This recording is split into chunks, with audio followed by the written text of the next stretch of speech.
ஈசன் மகனே என்னை காக்க இங்க உனையன்றி வேறாரையா.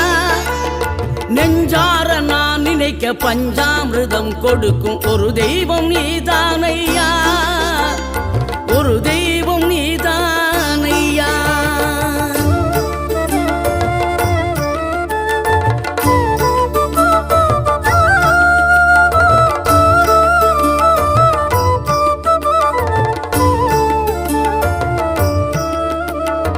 தெய்வானை வள்ளியுடன் மணக்கோலம் கொண்டு திருப்பரம் குன்றம் வாழ்கின்றவன் நீ. தேவர்களை காத்திடவே வீரமுடன் வேலெடுத்து செந்தூரில் ஆழ்கின்றவன். மாங்கனிக்கு கோபம் கொண்டு பார்ப்புகழும் பழனியிலே ஆண்டியன கோலம் கொண்டவன் நீ. தத்துவத்தின் சாரெடுத்து சுவாமி மலை எல்லையிலே தகப்பனுக்கு பாடும்